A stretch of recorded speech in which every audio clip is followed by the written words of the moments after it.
Hi, everybody. Welcome to the Underwater Photography Show. And today we're going to do a pretty quick one. We're going to go through the winners of the 2023 Ocean Art Competition, which just released all the awarded images. So with that, Alex, if you want to take it away with the first one, which was the grand prize winner. I was just going to say a few words, really, that I think what I like about ocean art is by pitching itself as an artistic contest, I think it stands out a bit from the other underwater photography contests around. And I think that's always a good thing when a contest has a good, strong identity. That kind of it's art first, which I think makes a lot of sense. And they're one of the few contests that's sort of being very open to digital manipulation and even AI imagery, I think, in their artistic categories, which I think is those things aren't going away. So it's good to see a contest addressing it in an interesting way. So I also thought that this year was, I thought, by far the strongest collection of pictures I've seen from ocean art. I thought it was a good, strong year. I don't know if you agree with that, but we've got plenty to go through. So I should get us up with our first one. Oh, I will.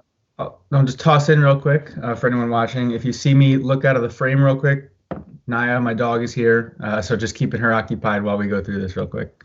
And I've got a woolly hat on because it's cold in England. Right, our first picture's up, and this is by Suleiman Al-Tiki, and it's one of his shots of the swimming monkeys. And I think this is a really striking image. I know, Matt, they're not your favourite subjects, but you're probably going to see them a few times during the next 12 months.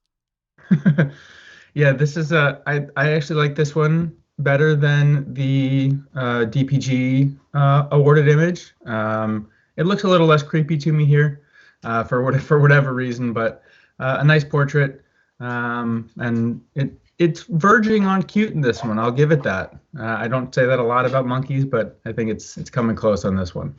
And this one, it's really in the water, whereas the ones we had in the DPG Masters was looking down into the water, which both are. I mean, you can see why he's kind of split them up and entered them into different contests, because they're both got real potential. And you can't really fault this picture. It's if you want to see a portrait of a monkey swimming underwater, that's your there shot. it is. Yeah. Okay, the next category we're moving on to is a wide angle winner, and that's also by Suleiman. With this shot here of a pack of white tip reef sharks, which I think every underwater photographer is going, yes, and that's from Roca Partita. But I think this is a particularly nice composition. What I like about this is the way the sharks really seem to fan out across the frame and fill the frame, and lots of eye contact from all the sharks. I mean, the one on the far left and the one on the far right, the eyes aren't visible, but all the rest, you've got eye contact with the camera, which is really, really great and not easy to find that angle without spooking the sharks. I actually really like the composition of the sharks here, and like you said, the way they're all laid out, and almost all of them with those big, goofy white tip eyes, or tiny, goofy white tip eyes, I suppose, making eye contact. Really nice image overall.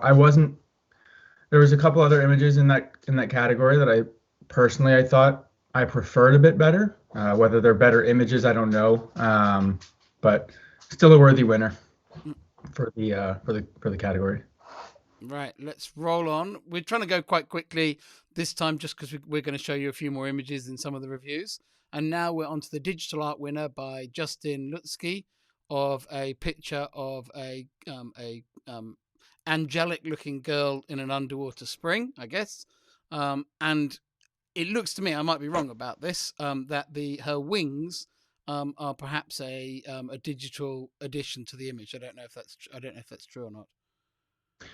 I don't know. To be honest, this type of thing isn't my favorite, so I don't know much about it. Initially, I thought maybe she was just wearing one of those little like princess fairy wing things. But now that I look at it, it'd be pretty remarkable to have them in that shape if they were one of those and not digitally added. But I love the springs, so I for sure like the setting, and I like the lighting at least on this one. Yeah, I think the pose of the model is very good. Is very nice. I think the lighting in the shot is very nice. I actually think the background is one of the weaker things. I think you could have probably found a better spot to pose. I think the surface doesn't contribute very much. There's no actual reflection of the girl in the surface, which I think is a sort of missed opportunity visually. But in terms of the work of the model and the lighting of the photographer, I think it's excellent. And I like the fact that the digital art. I mean, I know maybe this chasm has been created. I don't know if it's an actual chasm or whether it's kind of reflected or moved together background.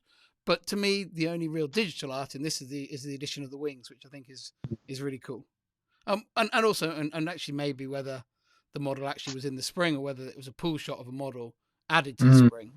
It could well be, but I think the end result is very pleasing, and I like this shot. I think more than you. I'm going to keep us rolling Yep. to our conservation winner, which is Victor Huertas, of someone holding a little shark. Have you got that one up? Yep. For me, it's fine. I mean, to me, the person is very much in the background. I mean, there's a lot of empty space in this shot. I think the conservation message, the activity going on, is not especially remarkable. And I think that there's lots of pictures of people working with sharks, leaning over the side of boats, or with small sharks standing in shallow water. This is at night, which I guess is a little bit more interesting. But the result of it being at night is most of the picture is black. And I have to say, I don't think this is a particularly interesting or strong photo. I think it would have been improved if it had been cropped into a vertical and at least the content was a little bit bigger. I like the view through the surface of the person. And the photographer, I think, could have done more if they'd got closer to the shark, made the shark bigger, and made use of that view through Snell's window that was a little bit bigger in the frame, or at least crop in. So it just feels like everything's in the background here a bit to me. Yeah, I like the reflection of the shark in the surface, and I like being able to see up to the person. But I said the same thing when I saw it the first time. It just kind of looks like a small like a person holding a shark, small in the frame.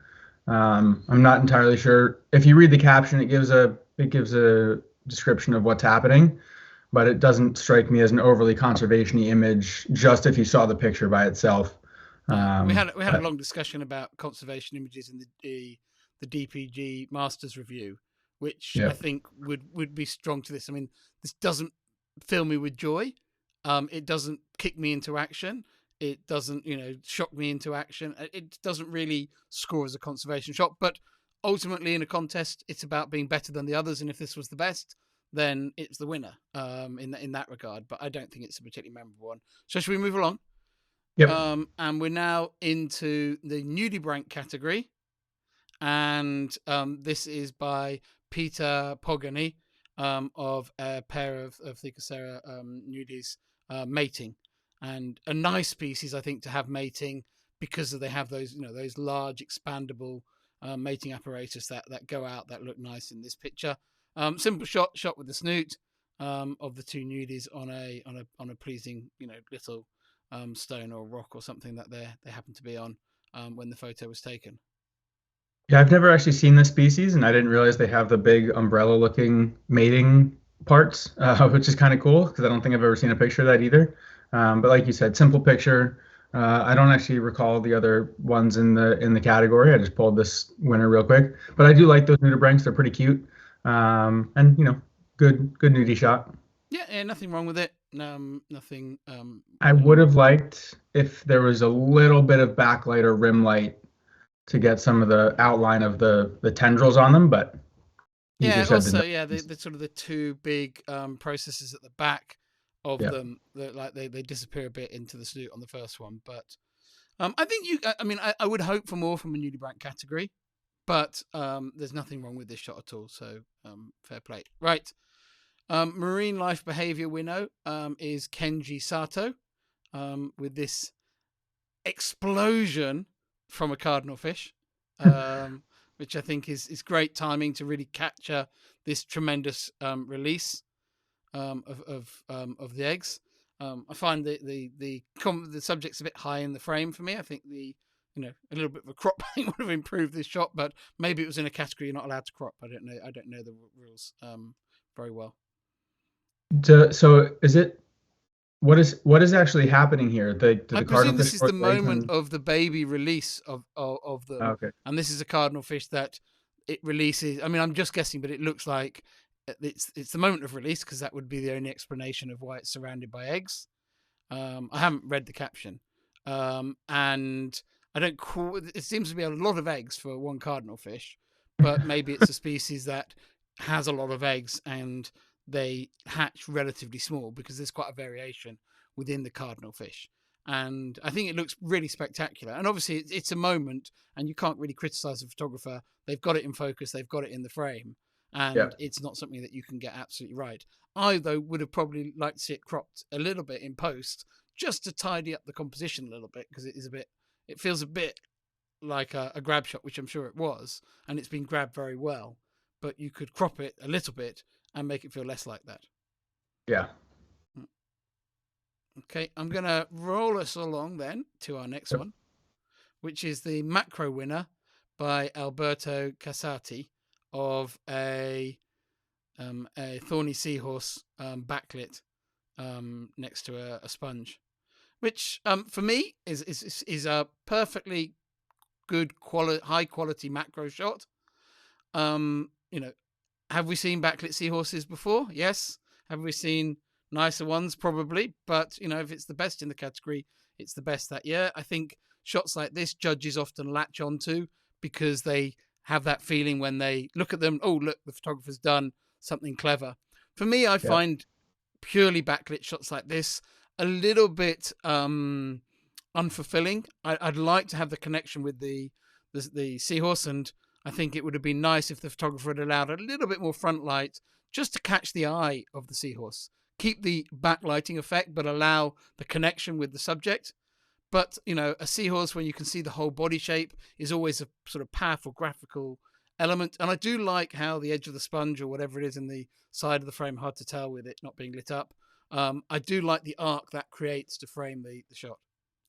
Yeah, I said the same thing yesterday, that I like the sponge. I think is the best part of this picture, because like you said, we've seen a million backlit seahorse pictures, and this is a nice one, but without the sponge, it looks like every other backlit seahorse picture.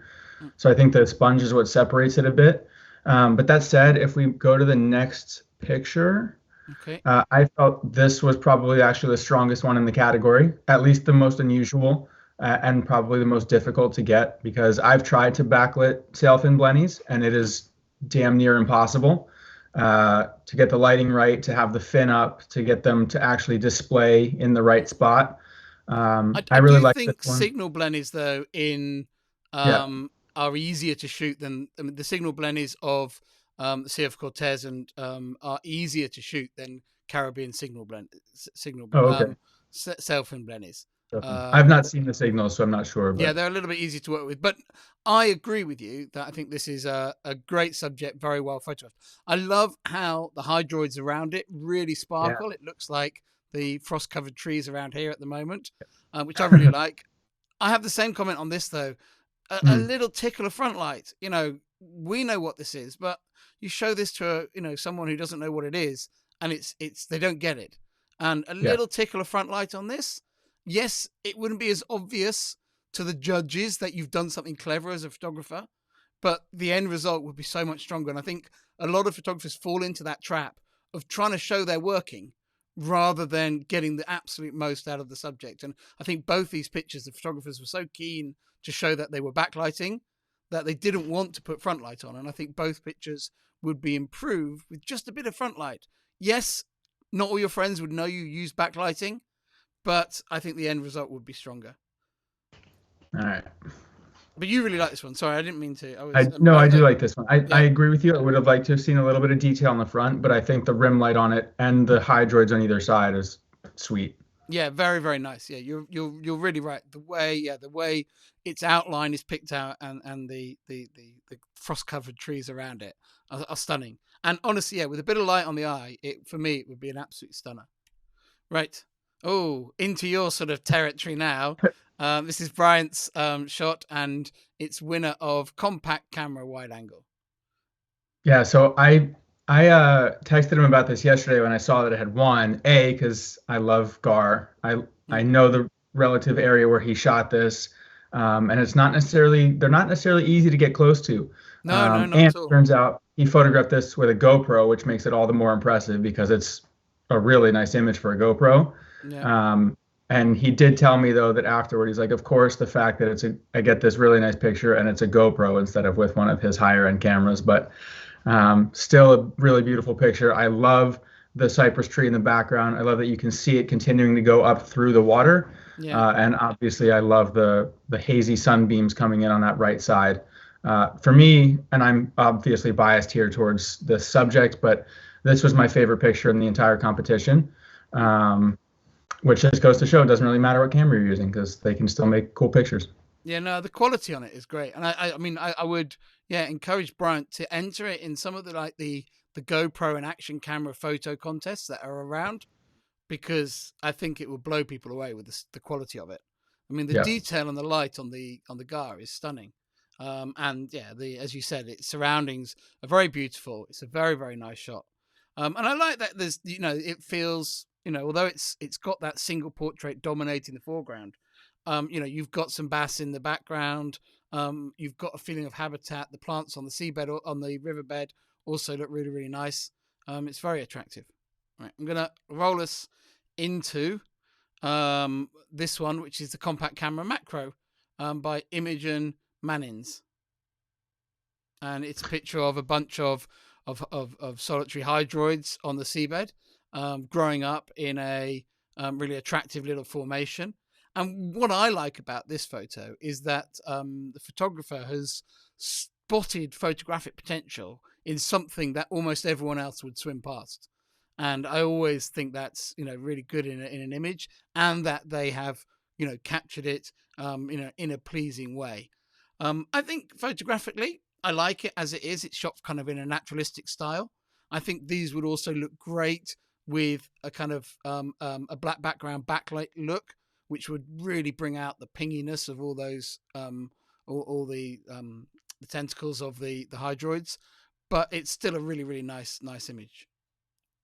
I also like the shadows on the bottom from each of the hydroids, and I Yeah, like that the main hydroid is clearly the subject, but so that draws your attention, but then all yeah, of the other ones kind of surrounding it. I do agree if he had backlit black background, this would look really nice because, excuse me, you'd be able to see all the details on the tentacles and everything like that.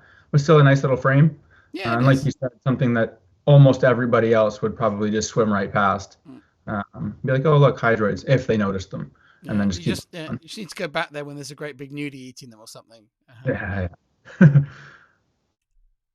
Right, compact camera behavior winner, an octopus with eggs.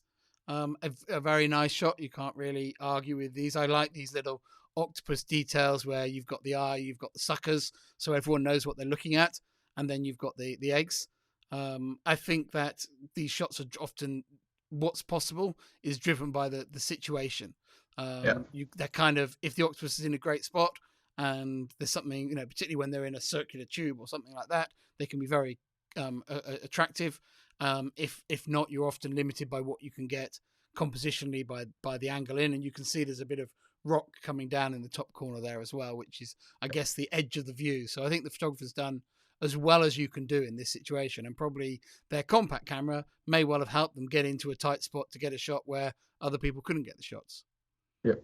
And I like this one too, especially because it's a giant Pacific octopus, and as I've mentioned before in this channel, they are one of my white whales in the Pacific Northwest.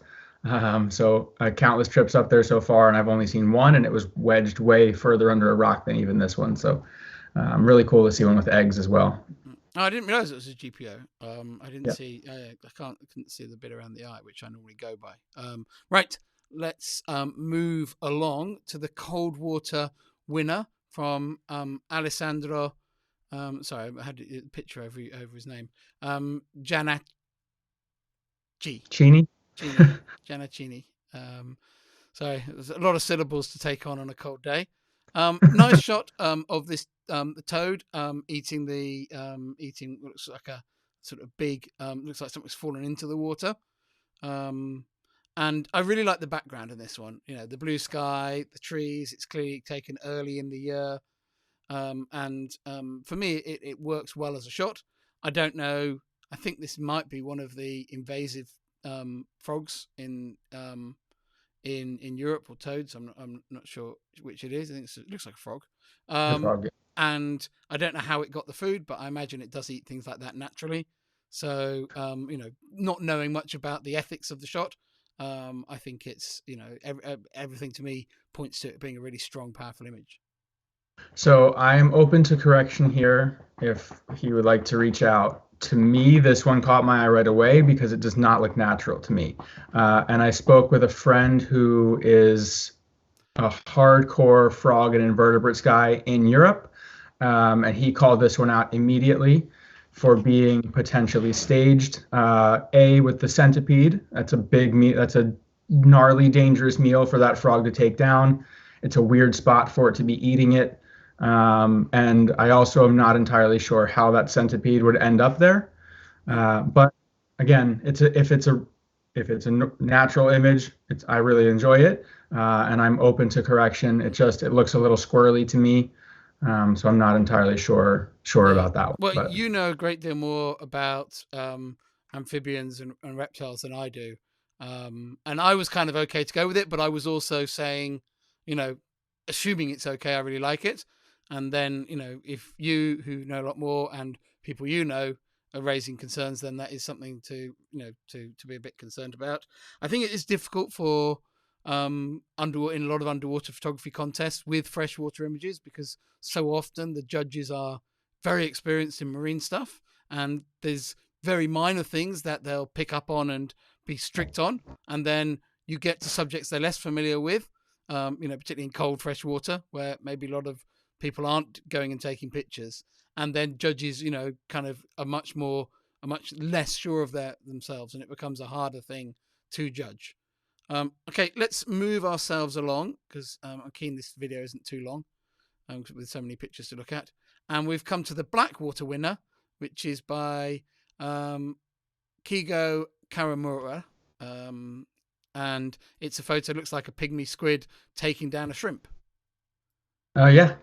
Initially, I thought this wasn't a Blackwater either, but the caption labels it as a bonfire, because the first thing I thought of was like, that doesn't look like a Blackwater squid to me. But bonfire pretty close. So yeah, you do kind of get these. I mean, you obviously see them on the reef, and you see them feeding on the reef. I think the shrimp it's eating looks like a pelagic shrimp more than a reef shrimp, maybe. Yeah. But yeah, I think there's a kind of a crossover, but particularly, with bonfire dives, like, if you just have a strong torch on a bonfire dive, you do occasionally photograph things in the water column, and you'd still consider that kind of a fair game for a Blackwater category. But I do like the moment, cool moment, catching it with you can see all of the tentacles wrapped up around the shrimp body, which is really cool. You can see the eye of the shrimp, and if a shrimp can look panicked, it looks kind of panicked. Yeah, cool moment for sure. Yeah, nice shot, I think. Right, let's move us along to the underwater fashion winner, taken by Lucy Drilikova. And it's a picture of Alice at the Mad Hatter's Tea Party, which is taken, by the look of it, in the ocean.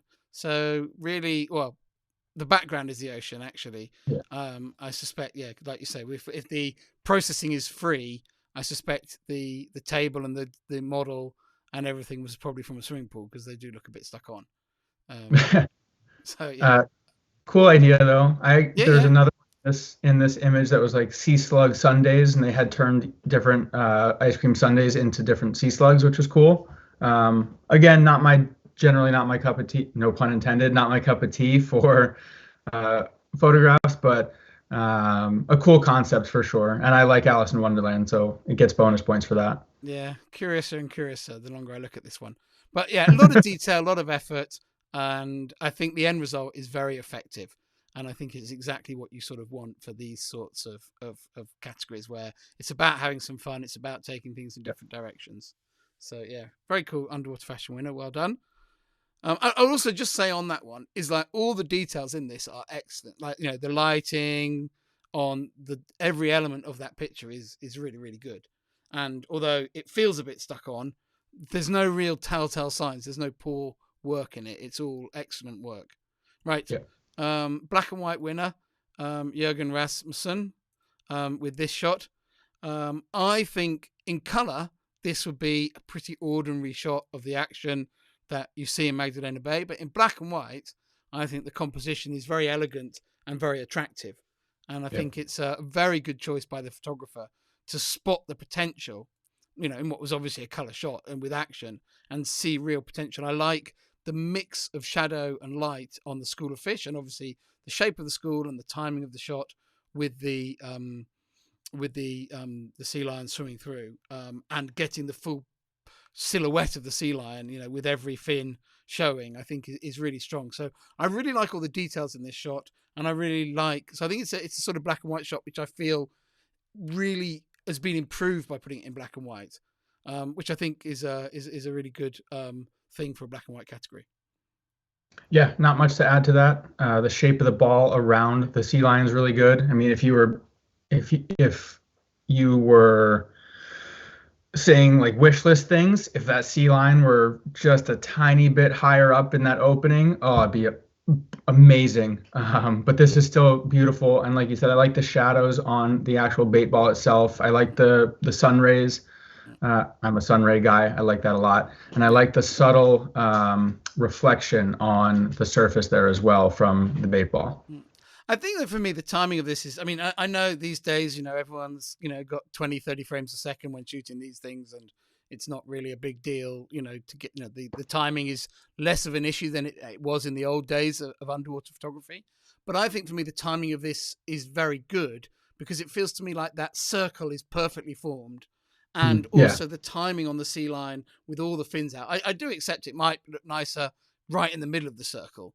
But I think that there's so many elements of this picture that are made by its timing. I think that's it's nice. I'd praise good timing in this one as my reaction to it. So that's our run through. I think that's our final one. Yep. It's been 27 minutes, so it's a pretty meaty episode. But yeah, I thought a really, really nice section of pictures from Ocean Art this year. And good to run through them. Have you got any final comments, Matt, before we sign off? Nothing from me. But have a good trip, and we'll see you soon. Yeah, good to see you. Thanks everyone for watching the Underwater Show. We launched the channel a couple of days ago, and we're absolutely bowled over by your support. It's really been crazy, and thank you so much. And we hope to deliver on your support and give you some great content. So thanks for supporting the Underwater Photography Show, and see you all soon.